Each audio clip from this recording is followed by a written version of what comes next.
You're listening to the Beer Craft Beer and Brewing Podcast.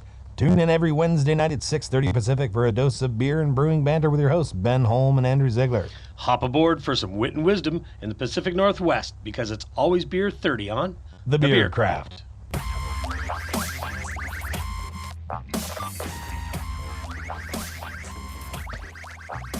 Hey there, beer enthusiasts. Welcome back to the Beer Craft, your go-to podcast for all things homebrewing.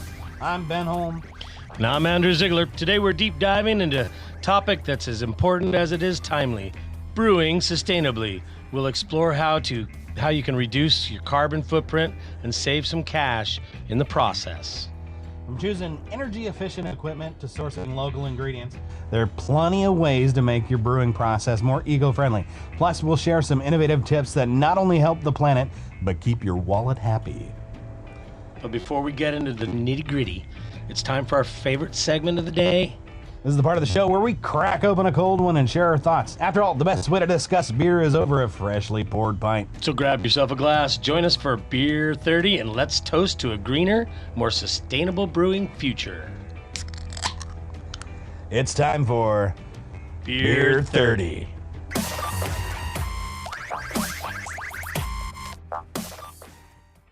Agent M, this doesn't add up.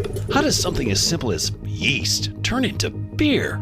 It's not simple, Agent X. It's yeast at work, transforming sugars into something extraordinary. Northwest Brewer Supply teaches brewers how to harness the power of fermentation. So they're training people to control it? Exactly. They're real agents of change, one brew at a time. Beer isn't magic, it's mastery. Learn the secret at Northwest Brewer Supply. Visit nwbrewers.com.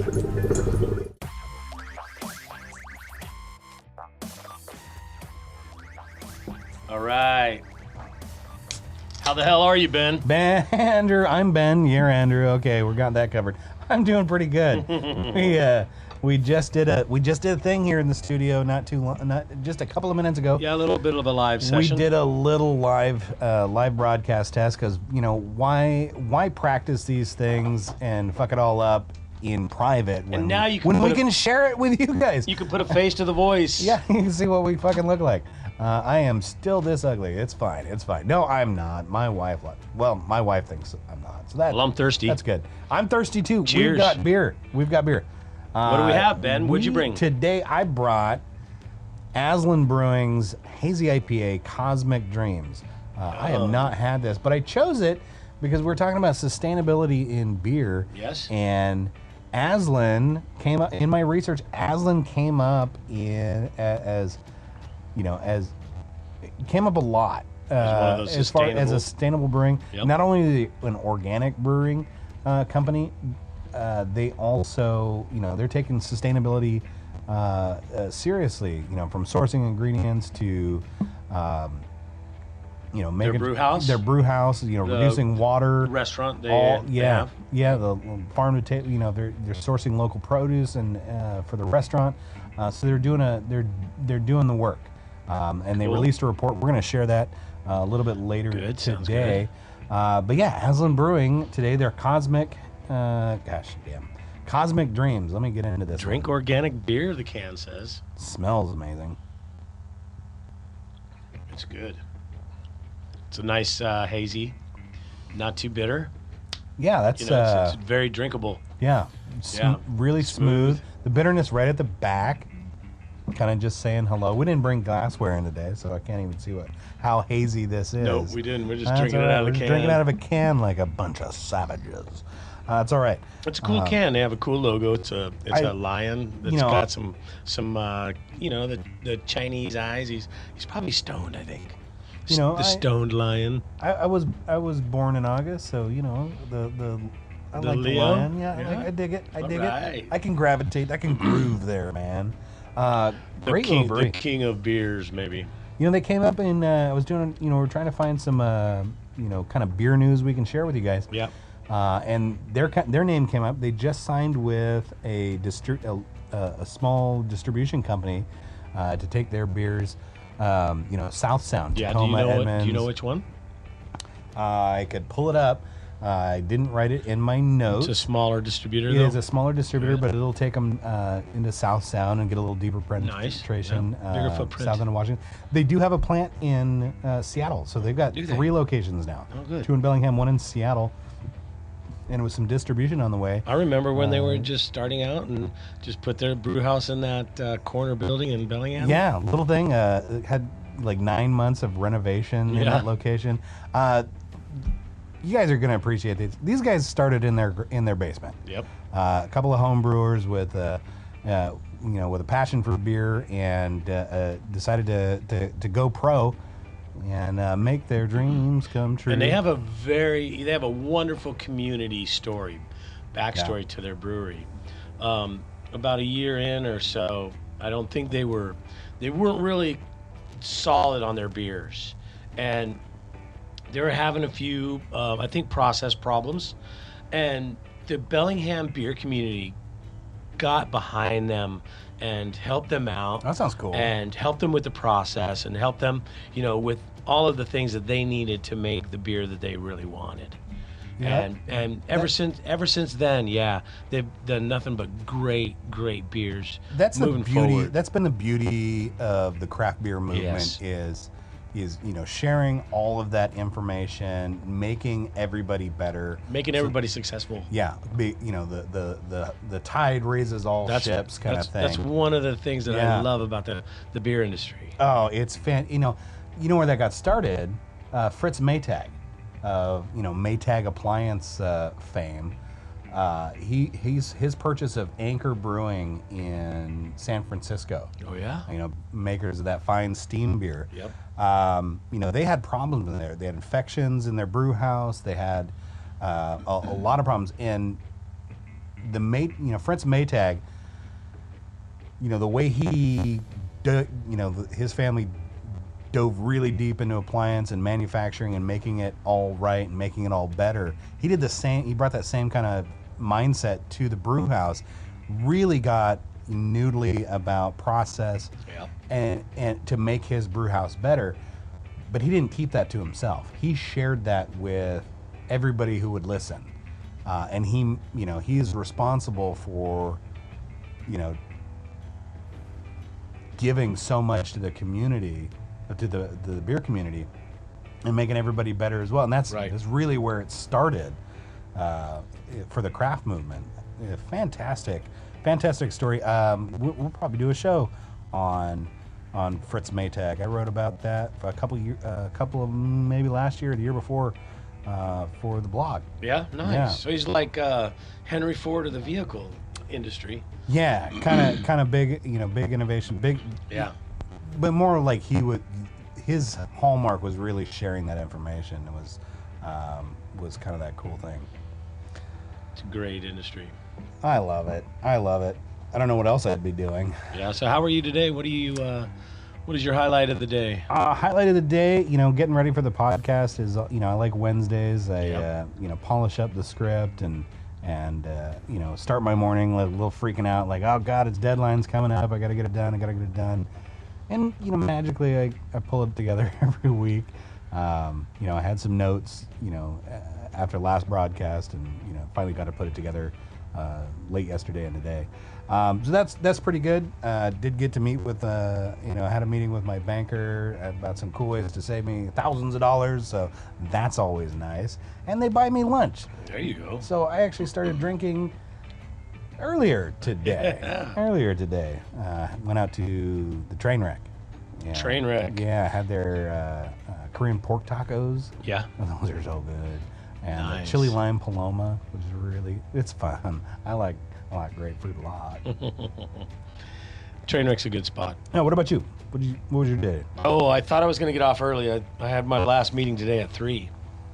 And I swear I was like, all right, 3:15, probably 3:20. I mean, at the latest 3:30, I'm out, right? Hell no. That meeting lasted until 5:10. Oh my goodness. That's a long meeting. It was. Man. Productive meeting, at least? Yeah. Could have been summed up in an email. Oh yeah, it was a rehash. Had to be done. Yeah. Had to be done. So, but No, I also got a couple of pieces of firewood stacked up. It was a highlight of my day. Yeah. little get a little cardio in that way. Yep. Yeah. Playing with the dogs. That's about it. So- doing some research for the show, and Yeah. I did a little editing today. I appreciate that. So, we talked about Aslan Brewing, Yep. kind of their sustainability. I came across, they put out a PDF, their 2023 sustainability report. And, one of the big things they were talking about in here is, and maybe you'd heard about it, the Kernza lager that they put out a couple years ago in partnership with Patagonia, as in the outdoor clothing Yep. line Patagonia. Didn't we have that? Did we have the Kernza on the show? It's been like 19 episodes. Well, we had the Patagonia non-alcoholic. That's right. We did. We did. And so some of the details on that Kernza grain is, in terms of sustainability, when they harvest this grain, they don't till the soil. They just mow it. And that, allows the soil structure to be improved because the root depth on this plant is 12 feet deep. Holy Moses. Yeah, so it aerates the soil, promotes the growth of... So even if you tilled it, wouldn't do anything. Well, tilling actually destroys the structure of the soils, which impacts all your nematodes, your protozoa, your beneficial bacteria, all those guys. So leaving that soil structure and make sure the roots are digging a hole in there and oxygenating the soil does amazing things in terms of water usage. You want drought friendly plants. Yes. Make sure they got a root depth on them. I saw. Have you seen some of the root depth on barley? It can be quite severe. It can. Yeah. I mean, we're talking 6 feet deep. Yeah. Yeah. And that's with tillage because barley's grown predominantly as a cover crop. Yep. Cover. In between. To put between other nitrogen crops. back in the soil. Yep. So yeah, they did. So Aslan did some cool stuff with Patagonia for really cool grain. I've had the beer; it's pretty good. I enjoyed the heck out of it. Good story behind it. They talked about their energy consumption, their savings. They switched over to renewable energy sources through PSE's Green Power program, and in their Seattle location. Seattle City Light has. Now, how do they do that? How do they do that? Do they have dedicated green energy? Well, it's not like or- the transmission to your facility is cordoned off from the rest. What they do is when you sign up for those programs, they match dollar value into those production facilities to make renewables, to prop up renewables. Right. Usually through energy credits.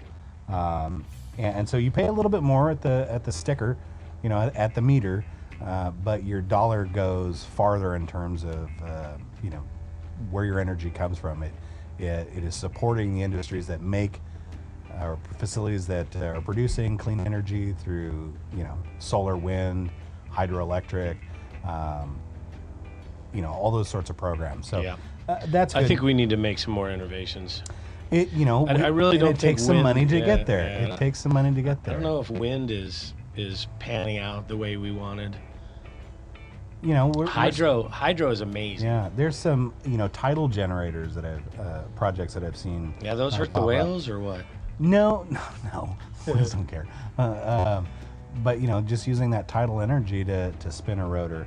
The upshot for all of that energy consumption is they were able to limit their carbon footprint to 164 metric tons. And some of these savings, these offset savings, were the equivalent of keeping 90 cars off the road for a year. And do they get green energy credits for that? So they spend some of the, they support those green energy credits from. And they spend it back on that green energy. Yep. They were able to reduce their water usage, their water restoration credits through Bonneville's Environmental Foundation. Their total water used is 1.96 million gallons of water. Did they give any idea about how they're trying to reduce their usage? They're using, it looks like this Bonneville Environmental Foundation platform to do that. So And I imagine what does that mean? What I imagine is the money they're spending funds that program to possibly turn waste, treat runoff and turn it into potable water. Certain programs like that, but they do have their production ratio is at 5.9 to 1, which means it takes them 5.9 gallons of water Yep. per gallon of beer, To make 1 which gallon of is beer. below the average. And we're going to talk about that. That's But good. that average is 7 to 1 to 10 to 1. So those are not insignificant. They do buy locally. According to this report, malts, it does list it right here in Skagit Valley. They were using Yep, Skagit they Valley were. malting. I'm sure they're very excited for, come springtime, Next step. next month, as Skagit Valley Malting tries to fire up the malt house again. Be back on that. All of their yeast comes out of Portland, Imperial Organics. Yeah, it's organic yeast. Right. The only one. But out of Oregon, their products are Washington and Oregon sourced. So, they got that local thing going on, which means lower transportation costs. And lower transportation means less emissions that fuel. way. Yeah, Yep. less fuel consumed. Then they talk about some of their donations. They spent $51,000 in 12 of that was to environment, about $7,000 to education, $10,000 in their own community. Donations to health and organizations totaling $13,000, arts and culture for $1,000, and social equity programs for $8,500. So definitely, they are definitely doing their part. They have that community tie in Bellingham, so well supported. We love that. We love seeing stuff like that in the greater beer world, man. Because this is an intensive hobby we have. It's an intensive industry in terms of resources, and we're going to deep dive into what it means and what we can do about it right here on the Beer Craft when we get back. Thank you for joining us on Beer 30.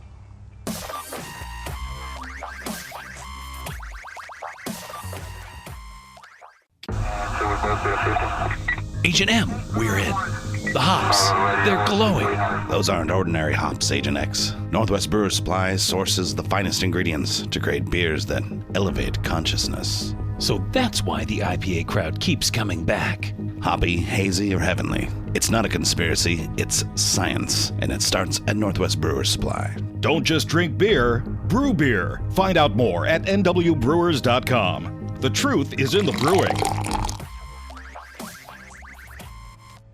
Welcome back to the Beer Craft, and tonight we are talking about sustainability in beer, because let's face it, this is a resource-heavy industry and hobby that we have. It costs a lot of, takes a lot of gas and water and energy to get us a pint of beer, whether we're making it or buying it. And so there are definitely things that we can do. We can make conscious efforts to reduce our power consumption. We can reduce our resource consumption, and potentially, for homebrewers, there are things we can do that, potentially save us a little bit of coin, or at least a little bit of headache, or moral turpitude. And so we're going to break down some of those today. I mentioned, making it a little easier. One of the things you can do to, offset some of the resources that you depend on for your hobby is switching from extract brewing to all grain. You gotta understand that a lot of work went into making that extract. Somebody took grains, they mashed it, they made wort out of it, and then they took the water back out. And that you can guarantee that is not a resource. It's a resource-heavy It's a resource-heavy process. Yes. To make liquid malt extract, they use evaporative, blow a lot of air over liquid, and that evaporates the moisture out of it. and so it ends up as a syrup. Yep. That's not free. To make dry malt extract, now I don't have exact details on how dry malt extract is produced because it's kind of a tight-lipped trade secret. There's only a handful of facilities that can manage that, and they're not advertising. And it's a whole another big process. You can guarantee it's not free. Nope. To get all the water back out of it so that it is a stable, dry It involves product. more air, more heat. More energy, more resources, Yep. and then shipping it all to you. Right. Through They save on shipping the water. right? They do. Shipping water is the most expensive. If we thing can to only ship, have, yeah. if we can only have like this little can that we pour into a glass of water and it makes our beer. Well, somebody did that. Oh, yeah? I can't remember the name of the company because they got basically shut down by the government. It was deemed too easy to sell to minors or for minors to get a hold of it, so they put the nix on that. But they had basically the Crystal Light version of beer. You open a packet and dump it in water, and There you go. poof, you got beer. You put a little carbonate. What do you put in it to like bubble? It's not calcium carbonate, is it? You would have some sort of acid and carbonate base something. reaction, Yeah. carbonate and acid, and, Yep. and Then you it'll get bubble bubbles. it. Yeah, just like so many bath bombs, right? You Yeah, throw like those a in there. bath bomb. Yeah, swoop, hit the microphone, punch the microphone. So switching to all grain brewing, you are doing your part to reduce energy consumption. You're doing stepping one step closer to sustainability. Yeah. And I mentioned saving some money on the pocketbook. Yeah, the costs. The average savings per batch is about $10 to $12 for just switching from extract brewing to all grain. Yeah, is that a 5 gallon? Per 5 gallons. Yeah. So yeah, you're talking $20 to $30, $25 for a 10-gallon batch. Yeah. Yeah. It's just savings right off the Yep. top. And so, you can, And it's way more rewarding. All grain's way more rewarding. you have all the control. All the control. I mean, you can make beers like so precise. I mean, yes, exactly how you wanted them. We're fans. We're biased, but we're not wrong.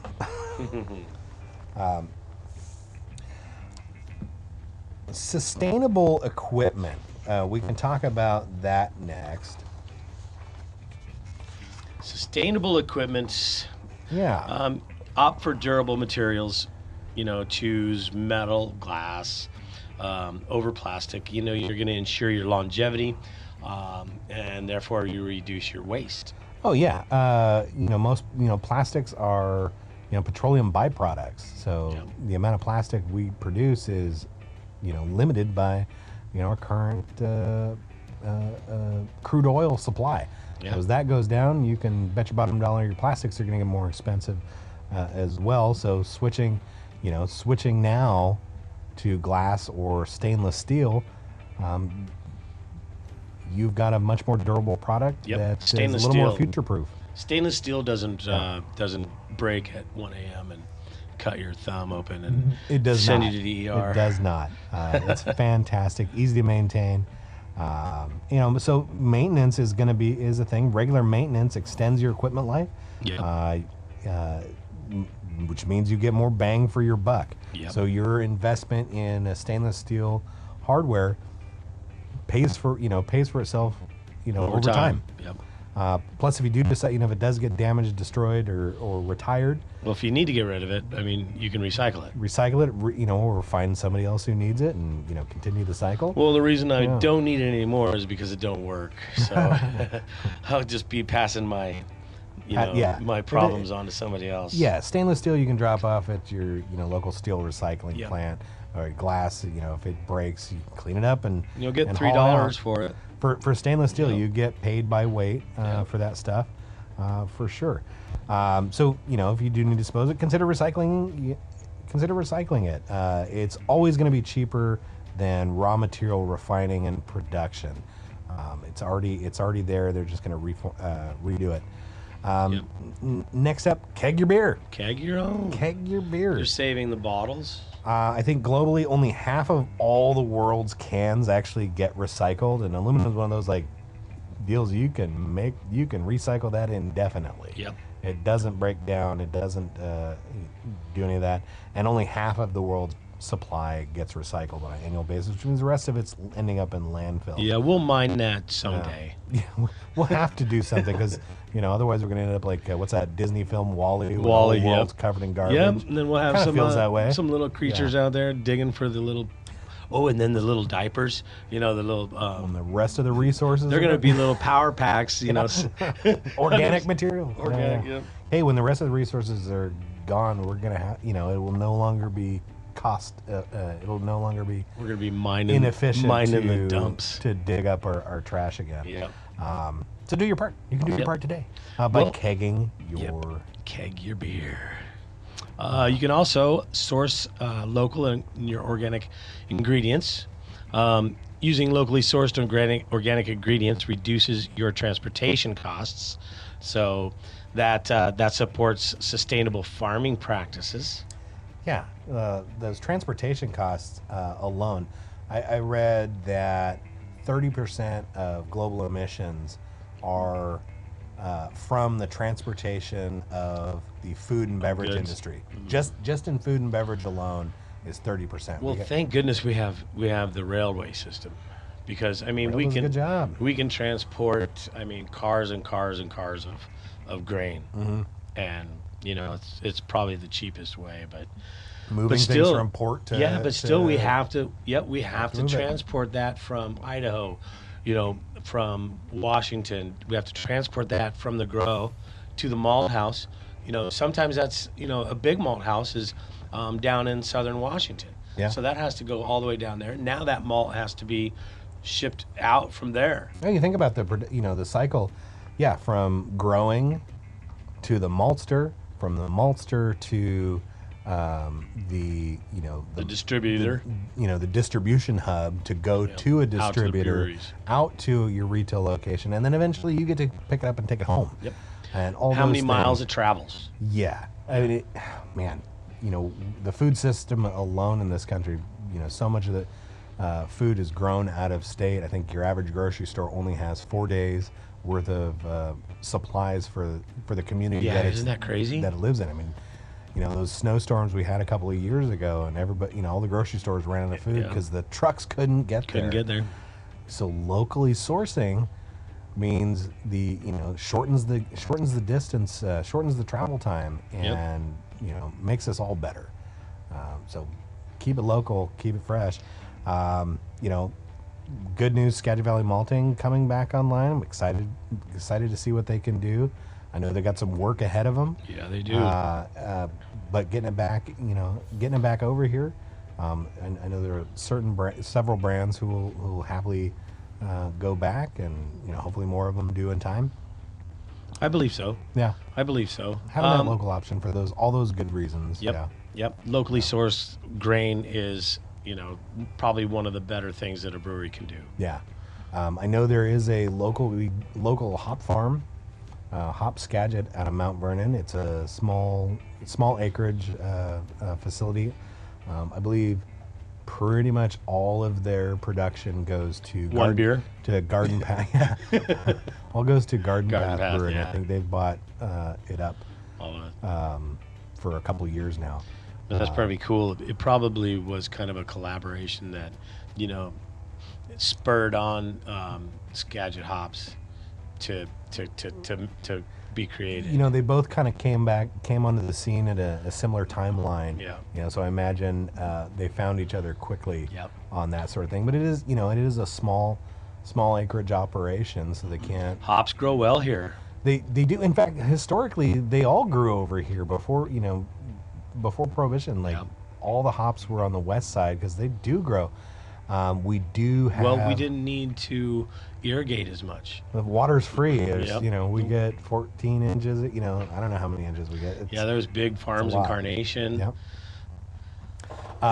Yep. The big drawback was powdered mildew on this side. After Prohibition, dealing with the powdery mildew. And for you zucchini growers out there, you know exactly what I'm talking about. But if you get that kind of white dusty look on some of your leaves, that's a fungus. It's a moisture thriving fungus, and boy, how do we got the moisture out here? And that impacts a hop grow. Yep. Your yield. Yeah. Yeah. Yep. It just zaps resources from the plant that it would normally go to cone development, and the energy is only there. You only get so much energy from an everyday's sun. So how that plant has to spend it. Right. And then it's raining. Yeah. Golly. Yeah. Rains too much. So yeah, that's why it's all grown on the east side, because water for a time was cheap, but water's getting, fresh water supply is sort of a sticking point. Like, we don't have as many resources. We don't have the winters. We don't get the snowpack. We don't get the runoff. We can't fill the reservoir. The rivers are running low. Like, our fresh water supply is a finite resource. I don't think my river's running low. That dang Skagit was almost going to crest over the weekend. Yeah, like, we have a lot of runoff from all the rain, but that's a very temporary scenario. We do, this Cyclical. winter has been relatively dry, so I don't know No, what it this has not. Well, I don't know where compared you've to other been winters, living. compared to other winters, in terms of snowfall in Oh my the God, mountains. I had to go to Arizona just to get away from the water. It'll be interesting to see what Not the as much summer does. snowfall. Yeah. You're right. And that's the concern, because That's then the snowpack. yeah, if we don't have that up in the hill, That's a glacial pack. The waiting glacial for us runoff. to use it, Yep. it all ends up in the ocean, and then it's unusable. Well, until it evaporates and gets back into the clouds and back Yeah. into the whole system. That's our whole cycle. That's That's a good the thing water about cycle. water. Yeah, yep. It's always there. It'll always be there. Now, whether it does evaporate correctly and go over to the right areas is the big question. Yeah. So I can say when I used to live on St. Croix, one of the Virgin Islands, half of the island is like tropical and the other half is a bit barren. Right. And what they did was they cleared half of the island for sugarcane and cultivated the sugarcane for the rum and the Sure, drinks and all sure. that. And then as time went by, the sugarcane fields went by the wayside, and the lush forests weren't there. So it was more barren. It wouldn't rain. It would rain on one half of the island, Right. and it wouldn't rain on the other half. So it needs to start slowly growing back. Yeah. But yeah, just because of what man, cut down that to grow something, and then it ended up not growing it anymore. The whole island, the whole half doesn't get that. These Get the rain. ecologies are fragile. Yeah. They do not handle that much mucking about. Yep. We can create ecologies too. Yeah. Yeah. We can do it right. It just takes money. Yeah, and time and effort. Political will. That's going to be a portion of that. Political will. Yeah. But reducing your water, reducing your resource load is always going to be benefited. So Yeah. we got kind of off topic right there. I think we were talking about locally sourcing your ingredients. Locally sourcing. Yeah. Choosing yeasts that are grown on this side of the country versus the East Coast. Out here we are, we've got White Labs in San Diego, same time zone. Portland has Imperial Organics. We've got Y-Yeast in Hood River, Oregon. So up here in Washington, we've got some sources they're pretty local, which is reducing that transit time.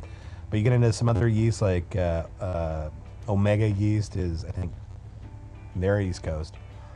There's labs in Vermont. There's labs in, I think there's one in Connecticut, and Rhode Island. I think has one. Are these just the smaller craft yeast labs? Craft yeast labs, and they got some of them have some cool stuff. Like Omega's got some broad distribution. We can get that, but it's coming from afar. Right. So it's harder to get. I have. With liquid yeast, it's tough keeping that cold in transit time. Yeah. Might be able to pack it on ice. All right. So now you're not only dealing with the gasoline it takes or the diesel it takes to transport it. Now you're dealing with energy costs to keep it at a temperature. Yeah. So that brings us up to the next thing. What else can we do? We can try to grow our own stuff. Yeah. If you've got dirt that you can plant, you can grow your own hops. It does take, it takes a bit to get those, those plants thriving.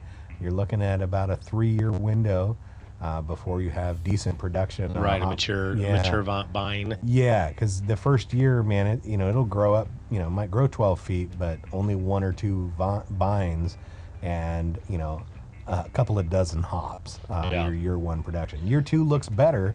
You might be able to make enough for a small beer. Right. But year 3 and beyond for sure. What I did was, I've planted them in the ground by the fence, and they're kind of decorative. Mm-hmm. They grow, and then I can use them for a batch of my beer whenever I want. I've also put them in 5-gallon, planters. Sure. A big 6-gallon planter. Yeah. Then they grow wherever you want on a trellis. And you can move them around if you have to. I would suggest moving them often, because the roots do grow down through the vents on the bottom of the in a like a barrel. In the barrel, and then they will surely secure themselves to the ground. You can get some root binding in there. You can get some some escape artists for sure. I have 3 of them right now, and I swear they have roots coming out the bottom bigger than my thumb. Oh, bad. In 2 or 3 of the things. I'm picking these things up. I'm like, or welded to the ground. Yep. Yeah. If you want to get really noodly on some hop growing, we did a whole, we touched on it in the wet hop episode. I think it was episode 4. You can check that one out. But we'll probably do some more of those in the future.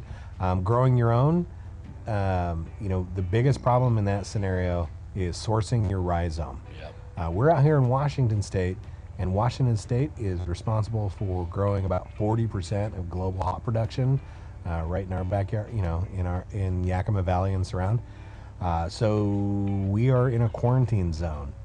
We don't want to upset the apple cart and mess up hop farms, because that would be globally bad for beer. So you cannot ship rhizomes into Washington from out of state. Can we ship them out? Sure can. All right. Yeah, a lot of states don't have those quarantines, so leaving the grounds is one thing. But yeah, because I don't know which rhizome that I would want to be shipped into me, because I don't necessarily know of any specific, like a New Zealand or an Australian hop that I wanted. And you run into trademark issues with a lot of those. Yeah. A lot of those are grown under license. The grower doesn't even own the plant. Right. Just like Simcoe. They have a license to grow it, from the owner of it. Yeah. Is that true with Citra too? Oh, absolutely. Yeah. So can you get a Citra rhizome in your shop? You can't. Yeah, not without a license. Not without a license from the owners of that. Yeah. So that's the number 1 grown hop. So it's all grown under license. Products like Galaxy. Galaxy is a weird one. They are never going to increase their yield on that. They don't have to. They charge what they want to charge, and you've got to buy it through them. And they're happy to make that money every year, and they know exactly how much it's going to be every year, because they've never not sold that, and they're never not going to not sell it. Right. With a lot of knots. So if the yield is a little lower, supply and demand, the price goes higher. That's right. So you want some Galaxy, you're going to pay for it. They're going to make whatever they make. And so they'll never do that. So you get trademarked hops, all of your big name hops, your Citrus, your Mosaics, Simcoes, Eldorados, Azacas, all your New Zealand, Motueka, all of them. Those are all going to be grown on license. But you can find often Cascade Centennial, Chinook, Comet, Willamette. I've seen Nugget. I've seen U.S. Hollow versions. I've seen Fuggle versions. Kind of Golden. Goldings. You can get your old classics. Yep. Those are if you can source them. And sourcing those in Washington, I recommend checking out your local nursery, your local garden center. Oftentimes in the spring, right about now, they will have sprouted rhizome. So rather than buying a stick, sticking it in the dirt, and praying it comes back up, you get one that's sprouted. It's 3 feet long. You stick it in the dirt, and it's there. So that's cool. I do recommend checking those out. There's a few outfits I've seen, some other homebrew supply stores that are able to source some rhizomes. I don't personally do that because a lot of it goes bad on the shelf. It's a reality. But check your local I'm going to have some nurseries. rhizomes here this week There you go. Yeah. when I go dig those things If out. you got a buddy who's got hops, periodically they're going to have to Anybody wants some? shrink their load. So I have get Centennial, some hops out of Chinook, and Goldings. Look us up online, northwestbrewersupply.com That's on right. Facebook. Just ask. We can get some hops. That'll be good. So growing your own ingredients. You could grow barley. It does take some dirt. Yes, it takes space. Do you recall from your days in Skagit Valley malting, like how many acres went into, of barley went into one batch of your malt? Oh, how many acres? It was like an acre did like a 1.5 tons or something. Yeah, something weird like that. Yeah.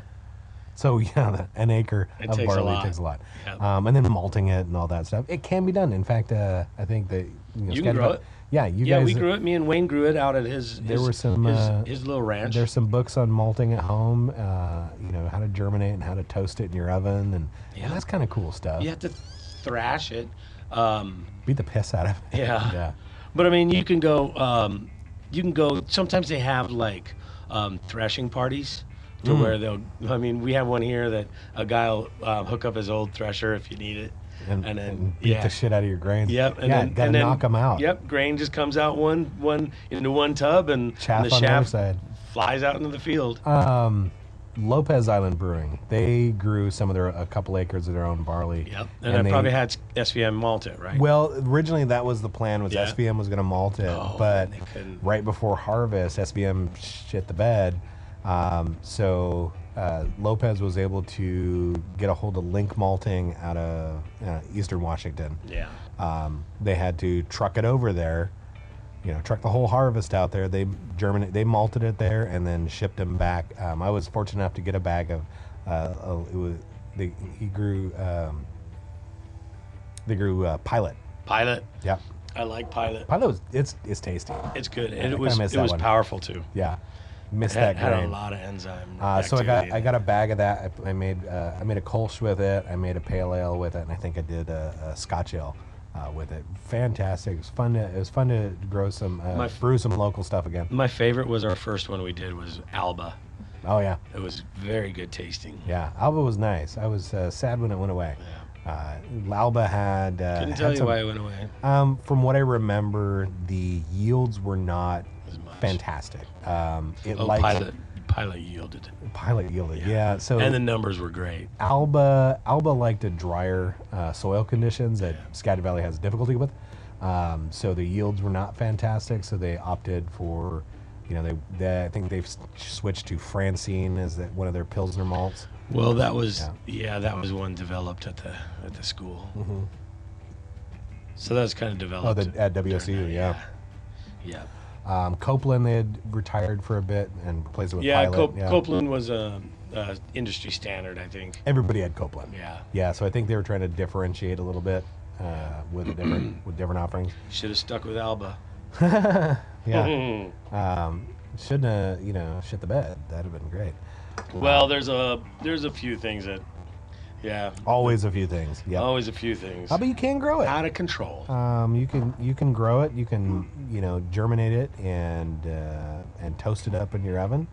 I've seen there's a couple of old books on the topic. I can't remember their name, and if I find them, I'll put them in the show notes. Yep. If I that's was your doing some thing. research for Sinagua, and they're out of Arizona, Mm-hmm. Camp Verde. They're doing some good stuff. Similar machines to Skagit Valley. Okay. Almost think that they got the idea from there. Right? Went on a tour, But- like, oh look, it's horizontal. Yeah, that's cool. Where'd they get these drum ideas? Who came up with this drum idea? I know a guy. And but they're doing really It's Andrew's good. fault, folks. Yeah, they're doing really good stuff there with the crops. I think we're gonna talk about some water. Absolutely, yeah. Reuse and water collection and all that. Yeah. We'll kind of touch on that, but I was doing some. They're a sustainable malt house there that's doing some good stuff. Dig that. Next big waste stream in our brewing production, and this is goes for everybody, hobbyists and pros alike, is we've got a significant amount of waste, And one of the big ones is our grains. Our spent grains are they're it's a lot. If it's a 10-barrel brew house, that is 1,000 pounds of wet grain per batch. Yeah, golly. Just for a 5% beer. Pig feed. That's the thing. Historically, breweries and distilleries were always next to dairy or agriculture facilities because of the amount of spent grains. And in fact, if you go to the feed store, your livestock feed store today, you'll see a product labeled distiller's grains, and it is the leftovers of distilling, dried out and ground up. Okay. And you can add it as a supplement to your feed. Yeah. Nice. There's some there's some nutrition in there. It's not a ton, but it's usually added as like a filler and bulk up. Yeah. So the very first time I did an extract with the added grains to it, I had a couple pounds of grain I added in there, and I thought I was gonna be friendly to the animals outside. Yeah. I took all the grain. I was in Arizona, so I threw it out back, like spread it all out on the backyard. I'm like, okay, it's gonna by the afternoon it'll be all dry. The birds are gonna eat it. Birds are gonna love it. Oh my gosh, no. Birds didn't get a chance to eat it. My dog Went around the yard and ate it all. Oh my God, poor dog. I got home and my wife is like, honey, that dog is not stopping pooping. And I'm just like, what? I'm like, what happened? I'm like, oh no. I go, Bubby ate all the spent grain out back. And it just wouldn't stop coming. That's He's terrible. like just looking around like, oh gosh. We had a dog get into a 5-pound bag of raisins from Costco. That poor animal marched across the yard shooting whole raisins out of its ass like a howitzer machine gun. It was the look of misery on that animal's face. I felt really bad. I had just met my future wife, and I think we'd been dating a week, and all of a sudden we're shoveling dog mess out of the laundry room. And, oh my God! And this poor animal. Oh my God.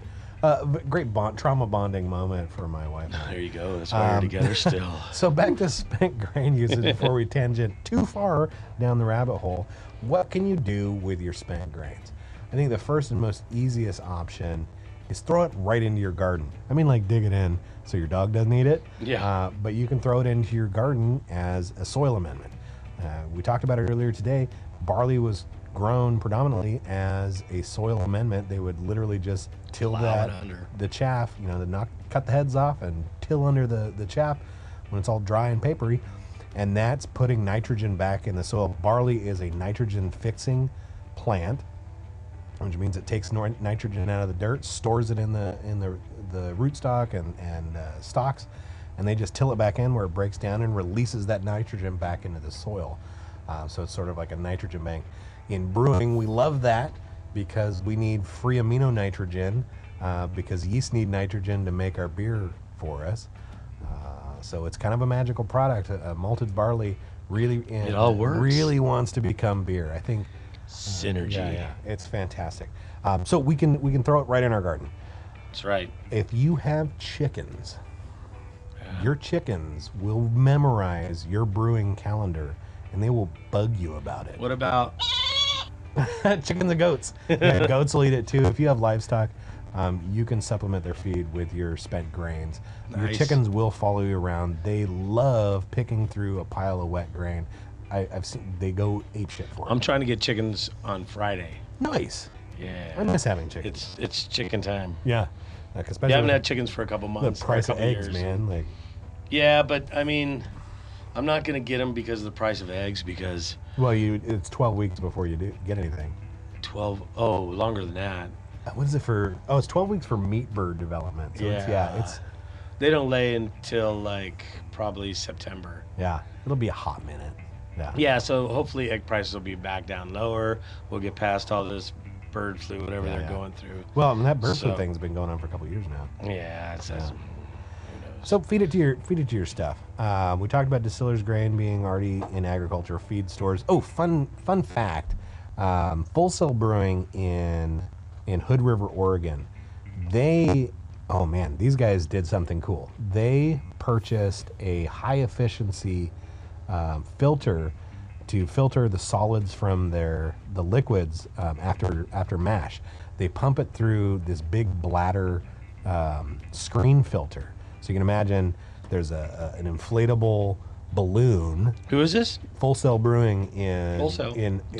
Deschutes does the same. Yeah. So they pump all the wet grain surrounds this inflatable balloon that then inflates and presses it against a really fine mesh. Yep. What it does is it Removes removes all the water. liquids, leaves the solids behind, and the solids are dry when they're done.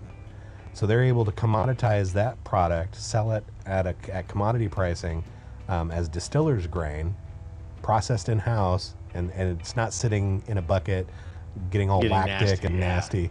And so they're making money on that. I asked them when I was down there, that certainly had an impact on your grain bill. You're able to certainly you've got more sugars out of those per pound of grain.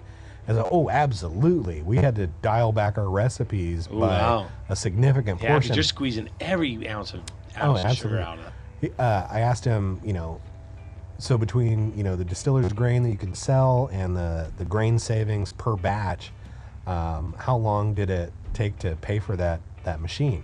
He said 3 years.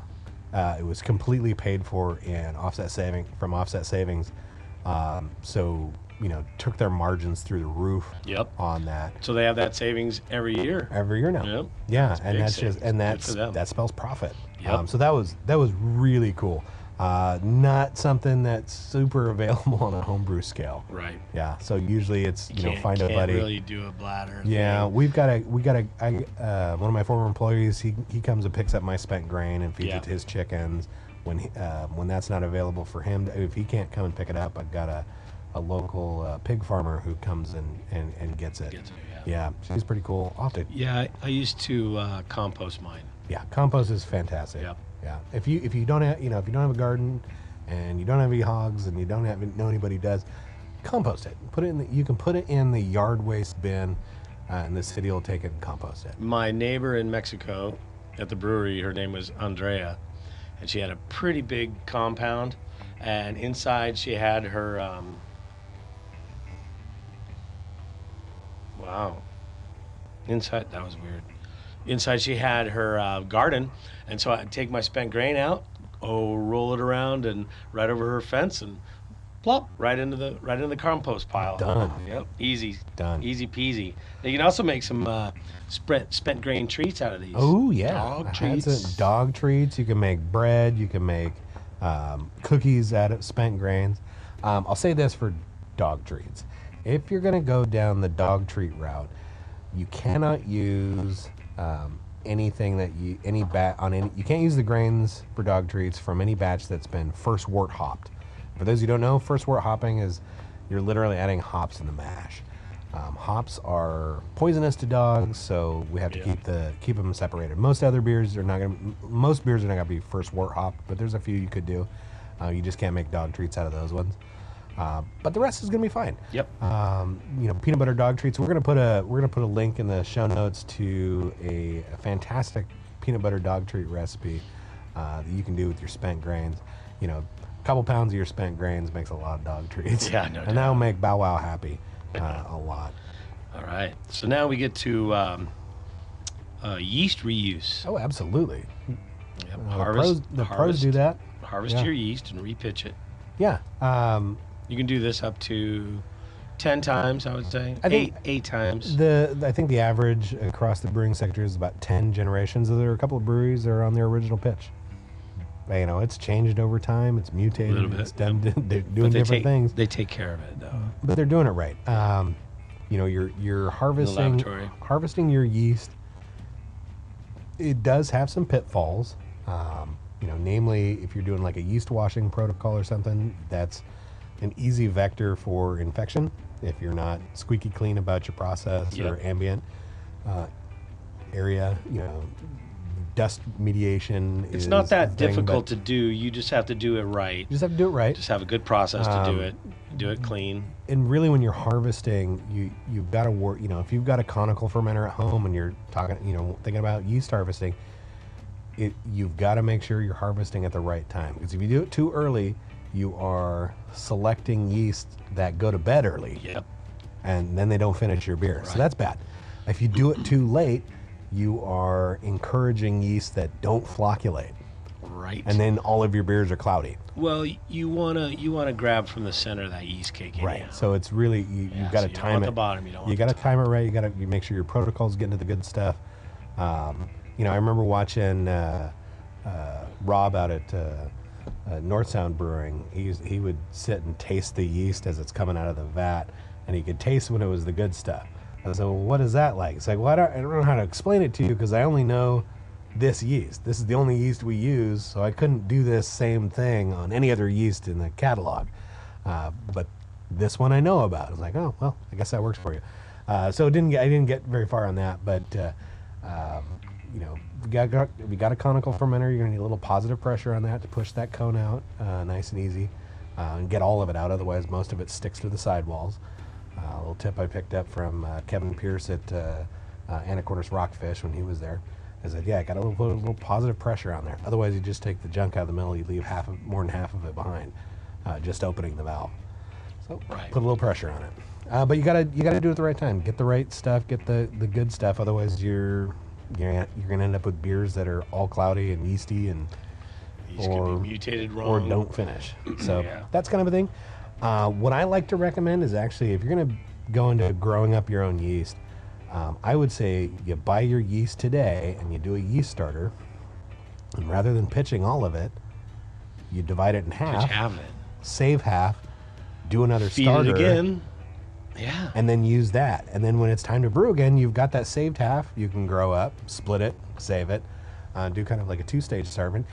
You're not going to have to worry doing that protocol. You won't have to worry about mutation effects because they've really all grown up on the same medium.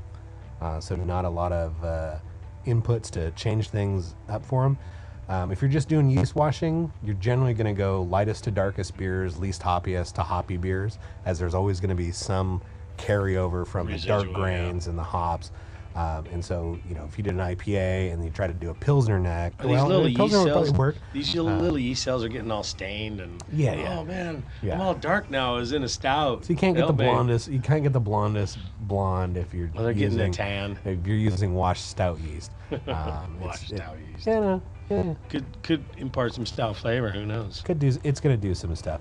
So that's good. Great book on the topic, yeast. It's put out by the Brewers Association. It's called Yeast. It's written by Chris White of White Labs and Jamil Zanishev of the Old Brewing Network. Good book. And Heretic Brewing down in California. Fantastic book, man. If you want to build a yeast lab, they got the entire parts list and protocol. Oh, we need more beer. We need more beer. Emergency. We might want to take a break. I think so. I think we're going to wrap this section up, and we will move along to our first break. All right.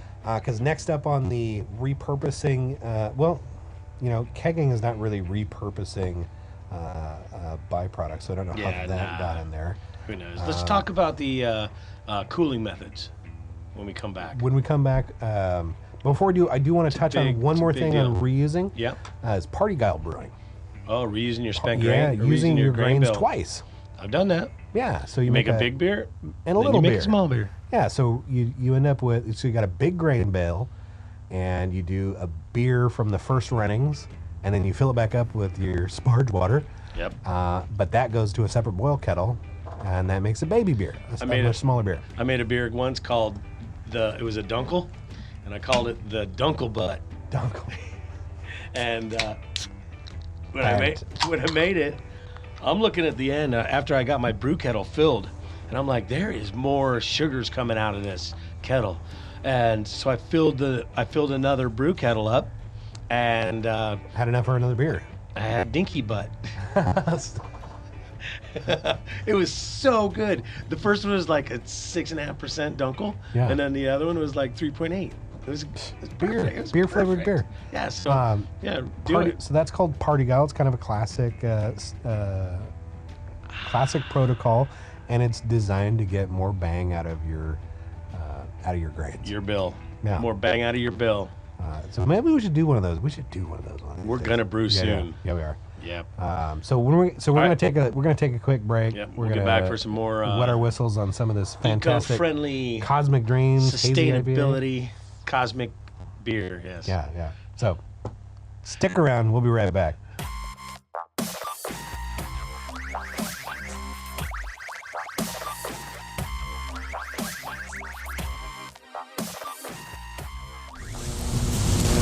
This place feels off. That's because it's fermenting. Dark ales, stouts, and porters, all crafted to perfection with the equipment and guidance from Northwest Brewers Supply.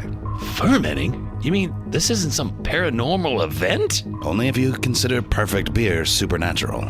The answers you seek are brewing at Northwest Brewer Supply. Visit us in Burlington or at nwbrewers.com. Make your next beer your best beer.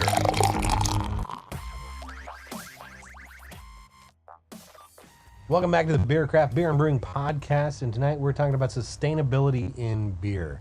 How you can do your part for the planet and maybe save a little coin while you're doing it. Yes. We have talked about how to deal with our grain, how to save on that. We've talked about Our yeast. how to save on that. The next big Talked a little bit about the hops. how to source some hops. Yep. The next ingredient, the number one. Water. Baby. Water.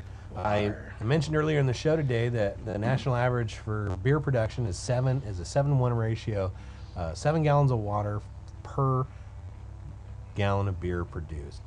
That's a lot of water. I mean, beer's mostly water, but it takes 7 more gallons to 7 to 1 do it. is Yeah, it's kind of huge. That's a crazy ratio. I mentioned Full Sail earlier today. They had reduced their water. They were at about a 3-to-1 ratio. So not only did they they were doing some cool stuff, and we're going to talk about that right here on the Beer Craft. We've got to be mindful of our water usage. So one of the things we can do, and it's a pretty low tech operation, is to chill or re-chill our chill water. If we're drawing out of the tap through an immersion coil, normally that might just go out down the drain or into the garden. But we can capture that with another coil in ice, or that other coil is on ice. It's going to cool that back off, so it's cold next time. It's making that loop. You're going to need a pump. You're going to need another coil, a cooler, and a bunch of ice. But you can do that. There's some. I've seen some rigs that do just that. You need quite a bit of ice, because it's coming out of there hot. The beer will be cooling, so there's this kind of a Differential there. For sure. It'll come down. But that's going to save you water, because then you're only running, you're running in a closed loop for your water supply. So now are you going to have two? Are you going to have 2 vessels?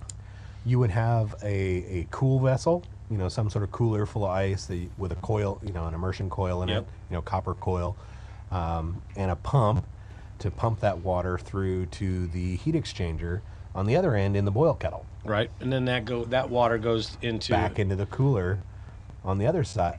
Enters the cooling coil full of ice, gets pumped back to the kettle, where it steals heat back into the ice, and round she goes. Right. Yeah. You need more ice than you think, but you can do it. It's pretty slick, and that's going to save on some water. You're only using a finite amount. Some of us use a counterflow chiller.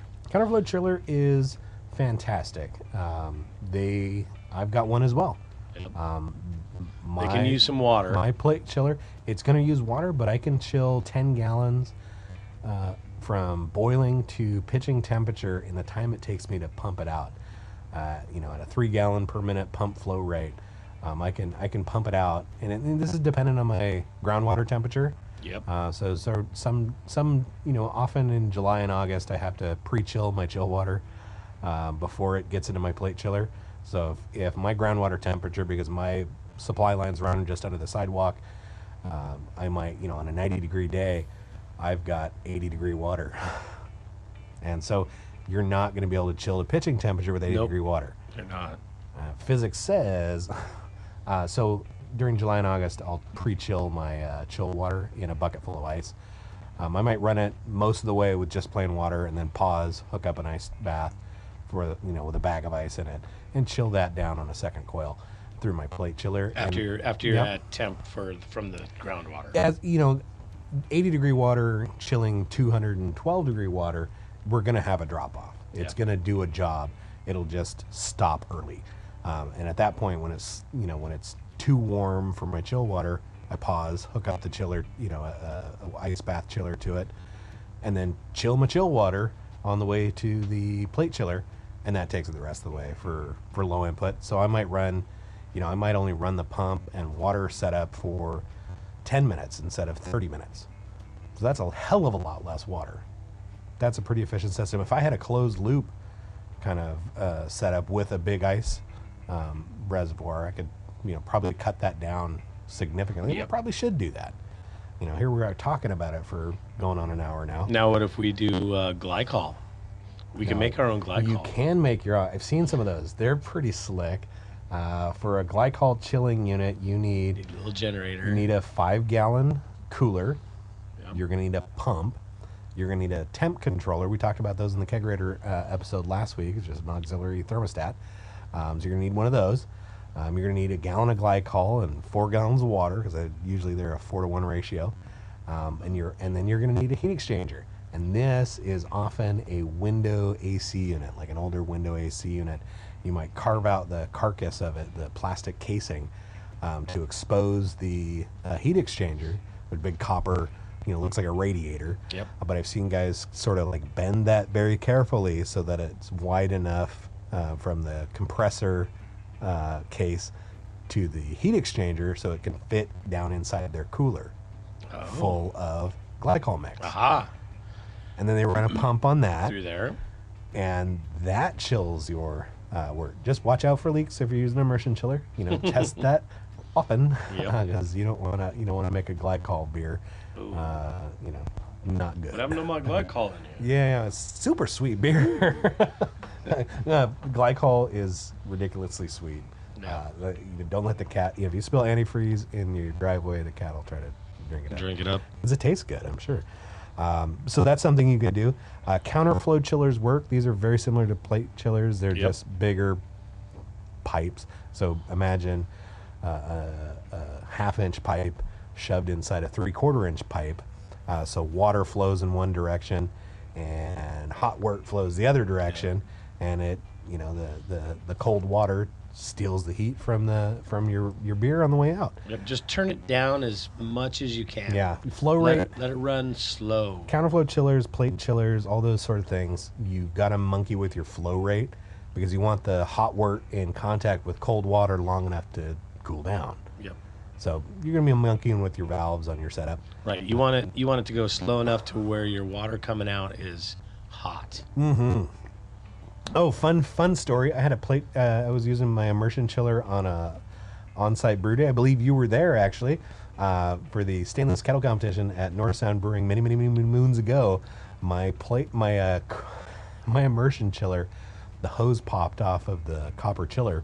Oh, and you got a little extra It started in your boil? spraying. A little bit in there, but most of it sprayed me with super hot water Ooh. right in the crotch. Oh. So I had to drop trow in public to. Oh. Oh my God. I think I remember that. It's unforgettable. Yeah. So I tell people all the time, like, check those fittings. Are you and check okay? them up. I am. You're We okay? already had all the kids we needed, so we didn't have to worry about that. So, back to chilling. Plate chillers, counterflow chillers.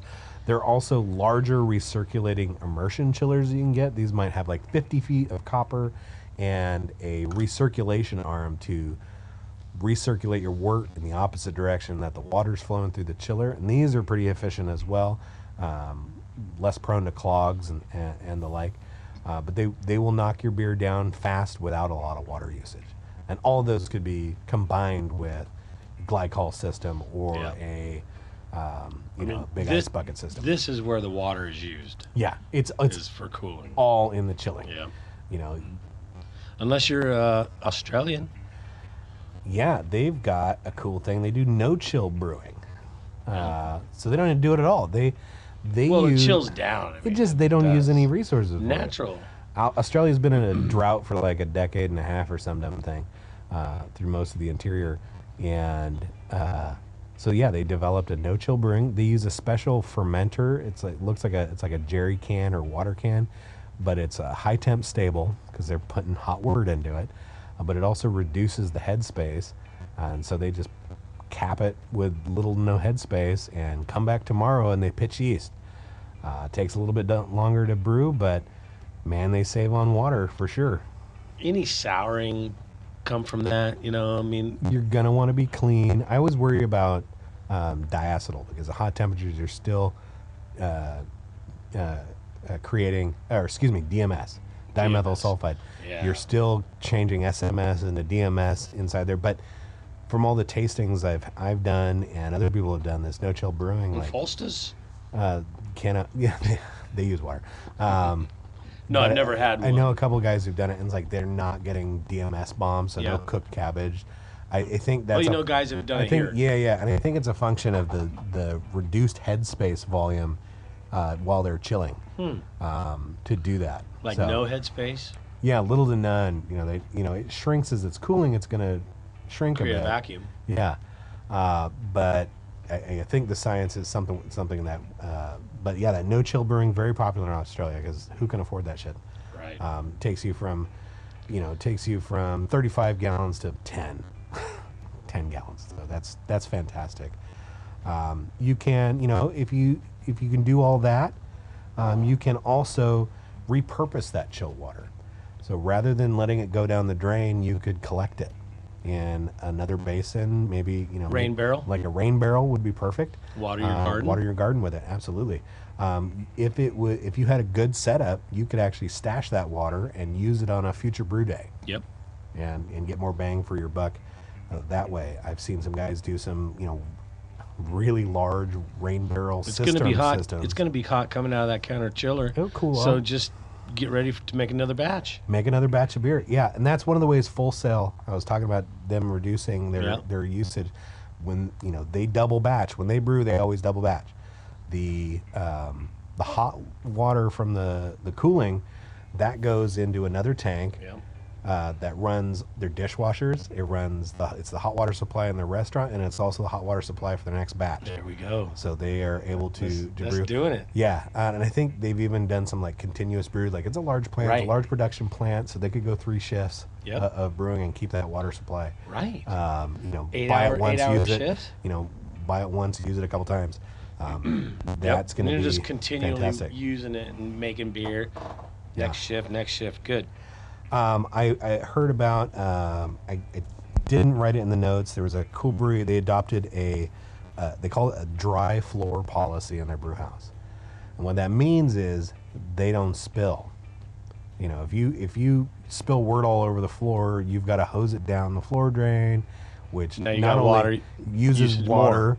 can use detergent to get it all off. If you got, maybe the mash tun Yep. like dried there overnight. Now you got to scrub that, that grain off of there. So no water used to clean up by keeping it clean. No detergents used. Also, it's safer if there's not standing water in the floor or wet floor signs everywhere. There's less chances Right. of anybody slipping and falling in the Now, I'm brew used to house. going into a brewery, and you go back into the brew house, and I mean, they're cleaning the floors all the time. They're washing something down. Yeah, with a doing hose. that. I mean, imagine going into a brewery where there is no leakage anywhere. No need for. They took hosing the it down. mess out of the curve. Yeah. And you can save your water that way. So in the brew house at home, you can be really careful when you're transferring things around. Make sure maintain your fittings. Yep. So you're not dribbling all over the floor. And if your hose bib starts leaking, Fix it's it. time to fix that.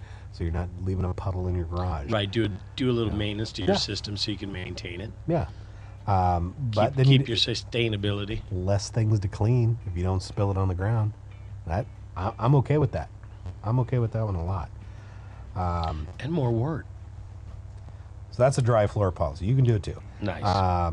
next up, sustainable serving options. Okay, glassware. What are we talking about here? Well, you could go glassware for your outdoor gathering. Solo cups? So I say ditch the solo No, cups, man. they're gonna break my glass all over. They the are. place. So they, Ding. You know when you're at a beer fest and it's getting towards the end. Oh, that's and- always a thing. Yeah, and so I don't let my friends drink out of glass either. Yeah, me either. You can invest in the deckware, the plastic acrylic ware. plastic, reusable, easy to wash. I like that. Yeah, and it's not going to break. Like fashionable, They also styles. they also make a product called Silipints, so silicone Silly pint pint, glasses. Silipint. Those are pretty cool. I have a couple of those. Have a couple, I think. All my kids and my grandkids, that's their favorite cup to use is the silicone ones because they're squishy. So they love that. I've got a couple of stainless steel pint glasses that I like as well. That's and so cool. those are all really durable options that clean easy. I like the stainless and not steel inhibit a line pint. haul. I like my favorite is the stainless steel. Yeah. Yeah, I like those ones a lot. And I've dropped them and they're dented. They now have a patina on them. Patina. On them. Yeah. Nice. Well, that's good. But yeah, ditching Gives the them solo character. cup means you're not throwing it out at the end of the show. Red Solo Cup. I fill you up with all my craft beer. So the last energy suck, the last Ooh. energy hole we have to fill up. We're going to talk about those TU. BTUs, those British thermal units. And for those of you who don't remember chemistry class, British thermal unit, it's the amount of energy required to heat 1 pound of water 1 degree.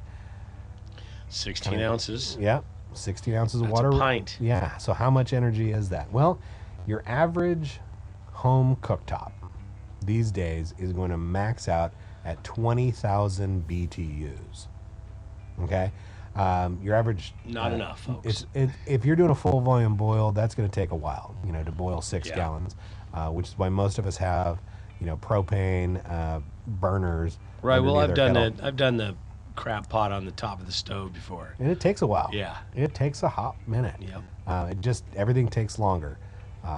It's longer to recover when you add stuff to your boil kettle. It cools down, and Yep. it takes longer to come back to the boil. So all those things add up because, quite frankly, your cooktop maxes out at 20,000.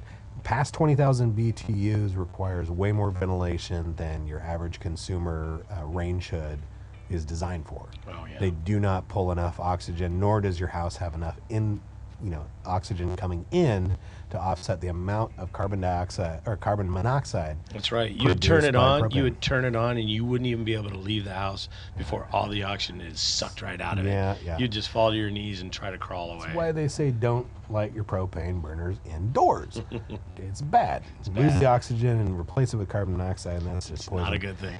So where your BTUs come from and how many you're using, these can be significant portions of your overall bill to make a beer. Yep. A lot of production breweries, they might have gas-fired boilers, or so they're using natural gas, which is energy efficient in terms of transmit.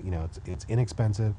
It has a lot of bang for its buck. Low emission. Low emission, but it's got some. It definitely, burning natural gas is going to produce, CO2 emissions. But they're trying to heat up 100 gallons of water. It's going to take some BTUs to get there. Right. Steam jacketed kettles are popular for that reason. There's very few large scale direct fire systems out there. The ventilation would be obscene on that. Like the whole place would sound like a jet engine going off. The amount of air they have to move around just to do that indoors. Just firing that huge kettle. Yeah. You imagine it? Oh my God. You imagine what they used to do. It would be like standing on the tarmac when a friggin' 747, is firing up. That much air has to move.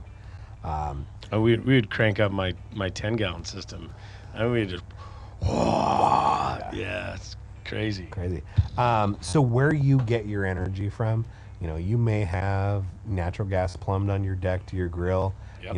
It's relatively inexpensive, but you've got some emissions that you are, some CO2 you're creating. So you can reduce your carbon footprint I happen to be a big fan of these little electric brewing systems. The per BTU, electric power is cheaper than gas power per BTU. Like it's pennies on the dollar versus.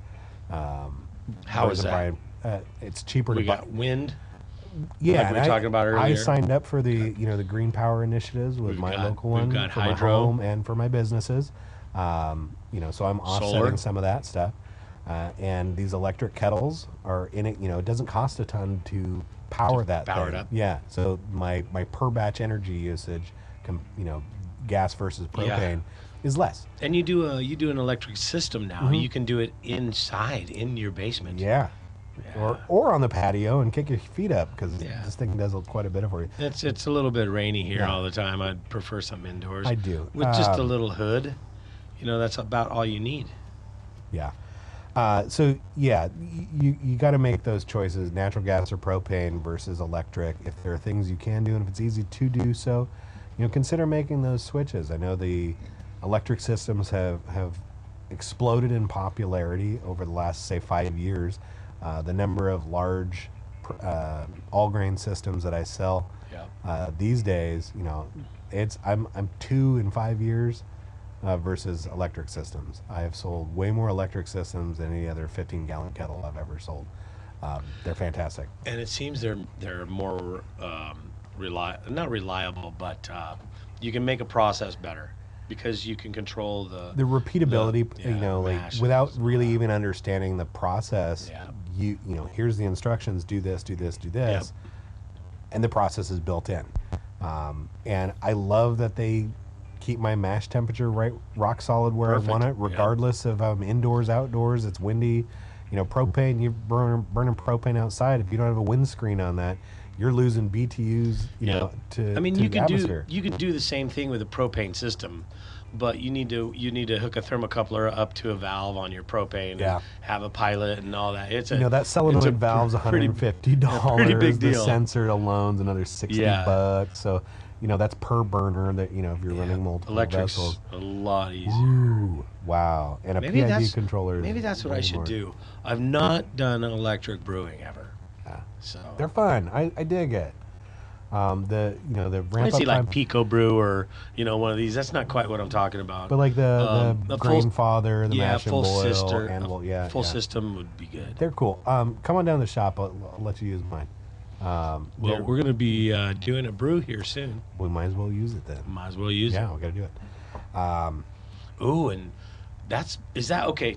So that's going to be perfect because now we can brew our beer. We're going to make. You want to talk about it? We're going to make a Berliner Weiss. A Berliner Weiss. Yeah. So now we can use our electric kettle we're going to brew and then keep that at 90. Absolutely. We've got to. See? We want lactic acid production. So If we're using gas or other traditional methods, it's gonna be tough. we might not be able to keep our temperature. Yeah. And we're going to tell you all about that. Yeah, we'll do a whole show on just Yeah. on the goes and the brew day and That'll how be all that good. goes. It's gonna be fantastic That'll and be good. delicious. We'll drink so it on air. It'll we're be going to great. use your electric system. Doing the next. Yeah, doing that's that- right. doing that It's next gonna brew. be fucking amazing. Right on. So, let's wrap up.